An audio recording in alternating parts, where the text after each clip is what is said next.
I've got a little problem. Maybe you do too. That's a problem. The door's supposed to stay open. No, it doesn't. Slightest hill, it closes on its own. So what's the problem? Well, there's this hinge here, and this hinge is made out of plastic, and it wears down. We'll see what that looks like. Oddly, the front door hinges don't seem to wear down like the rear door. I don't know. I've noticed that the rear door hinges collect more dust. Anyways, we got to take the door card off to get to that.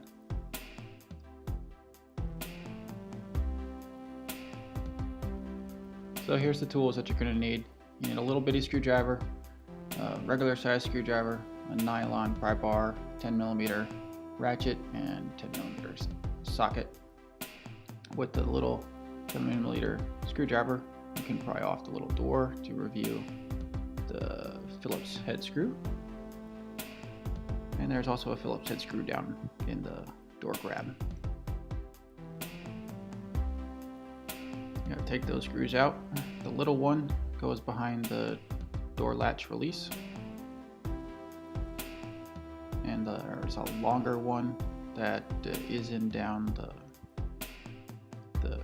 door grab handle area.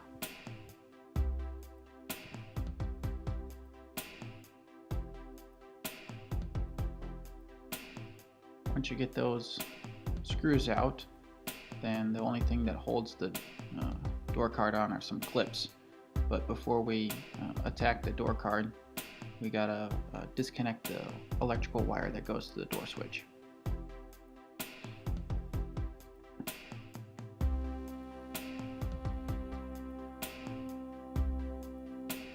So to get that out on the front edge of it, you can use a pry tool.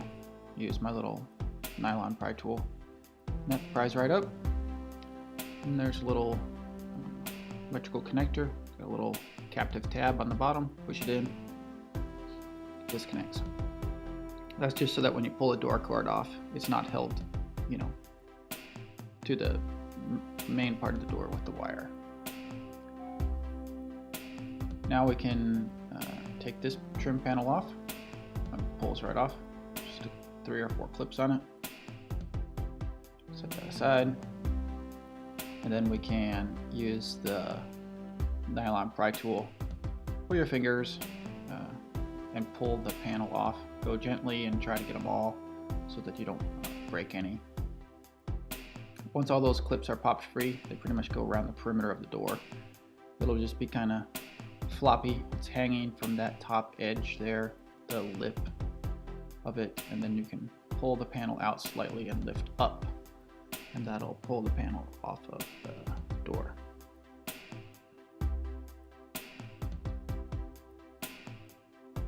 Now we gotta take the speaker off so that we can get our hand inside the speaker hole so that we can reach the door hinge hold open dealio. So there's 3 10mm nuts. Take those off.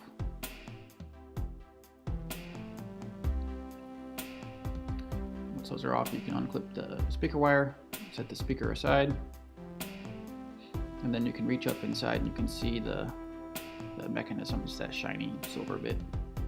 Take off those 2 10mm nuts. And then this other 10mm nut that's attached to the door frame, that one has Loctite on it, so it'll be pretty stiff when you remove it.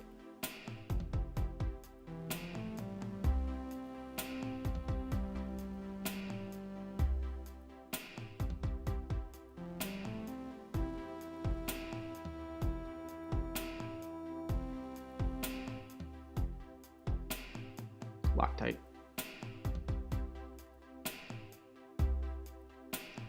Then you can go ahead and take the 2 10mm nuts off. In my case, those weren't very tight at all, and they're not Loctited, so those will spin off easy. And once those are free, the Holdopen can be pulled free.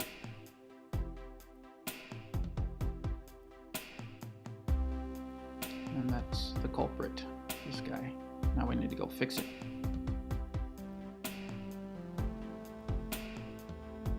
See, the slim parts are the detent areas where it's supposed to hold open at. Now this is two pieces of metal. They are spot welded together right by the studs that come through.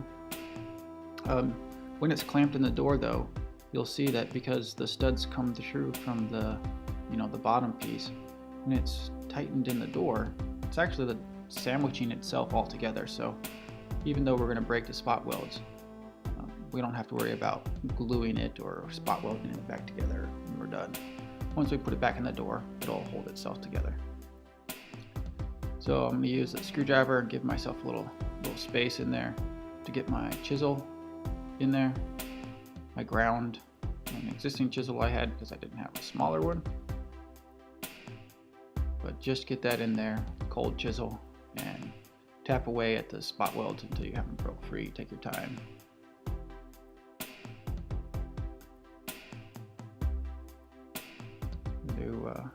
Go ahead and do both sides. Kind of be careful at it, but this is not brain surgery here, so the idea is just to break that little spot weld. Once it's free, the piece will come off, and then because it's, it won't come all the way off, but we can still kind of straighten it. You can see there's the pieces, there's the soft rubber squishy parts, and then there's two plastic sliders, and you can tell how loose it is even right now. But those will pull out, or use a little screwdriver and pry them out of the metal bucket that they're in.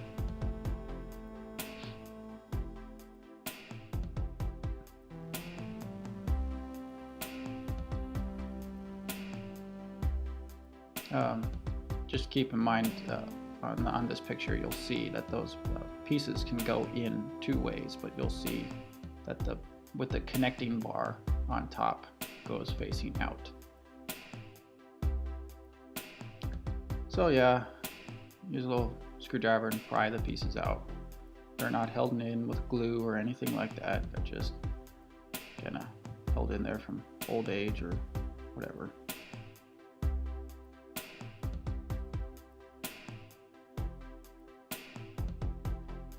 One side, the other side. Wow, these things are really worn out.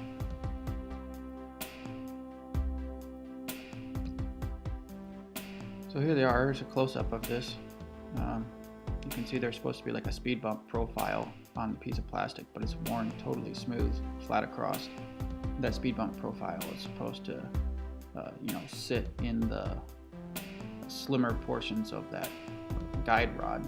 And once the speed bumps sit in the guide rod in the right spot, that's what holds your door open. You can see I bent it up a little bit when I was breaking the spot welds. So I'm just gonna set it on the anvil portion of the vise and flatten it out, get it more or less back into the shape it was.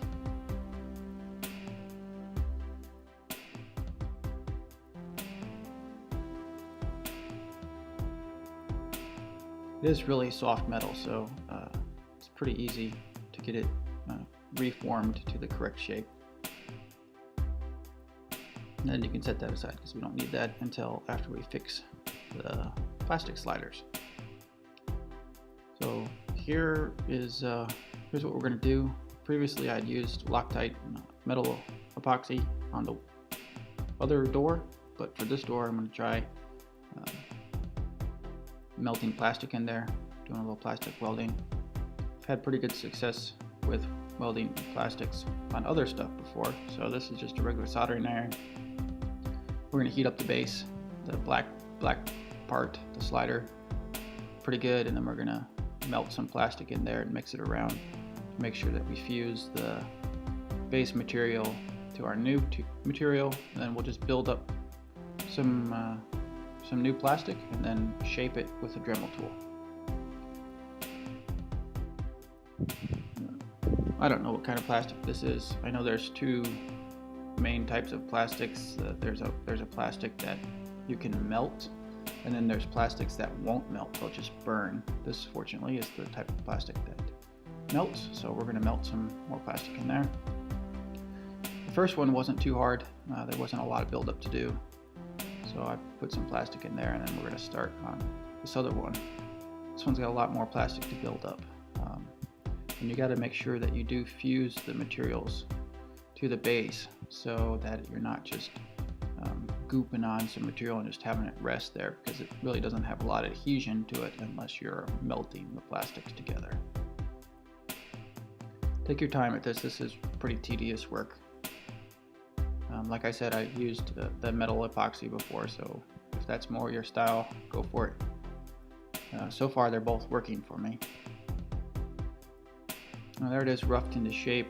I'm going to use the Dremel tool and smooth it out a little bit, and then maybe a little sandpaper and smooth up the top portion, the portion of the speed bump essentially that rides on the guide rod. This is just a little carbide burr bit, I think, that I got from Home Depot. Just a little grinding bit that I'm going to use to shape off some of the plastic. There we go. Looks reasonably close to how it probably was. Use sandpaper on a little bitty file to make sure that the profile at least was flat on the top. There's the one that needed a lot more build-up. Complete. That one took me a little while, maybe 30 minutes to do that side. There was a lot of build-up to do, like I said.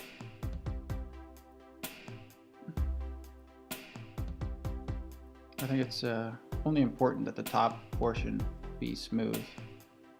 On the sides, I don't think is really important, because it's only the top part of that that's sliding on the guide rail of the other, there you go, other part. This is tricky. You have to reassemble, you got to hold all four of those little parts together in the detent area of the guide rod, and then while you're holding it all together, try to slide it together and compress it and get it all to fit down in the metal bucket. So don't get too frustrated if it springs out of your hands. But once it's in there, then you just hold it all together, because remember, those spot welds aren't holding it together anymore. And put it back into place, put the 10mm nuts on. That's going to sandwich everything together in there and hold it all together. And then you can shut the door part way to allow you to get the door into the door frame. I mean, the bolt into the door frame. Put your speaker on, 3 10mm screws again.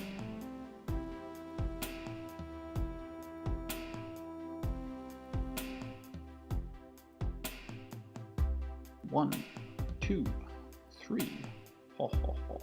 And go ahead and tighten those up. Make sure you plug your speaker back in. And then you're pretty much ready to put the door card back on. Remember, the door card will go on. It hangs on the lip. But before you go ahead and throw it on, make sure all your plastic clips aren't broke. If they are broke, I think you can usually find these either at the dealership or Ace Hardware nowadays. Or if you need a bunch of them, eBay, they're pretty cheap off eBay. This is the top lip that's going to set on the window area. So that goes on first, set the top lip on, and then the panel will rest, will settle down, and hopefully the clips will have lined themselves up in the right spot. But go ahead and check and make sure they are lined up with the holes in the door before you try to smash them into place.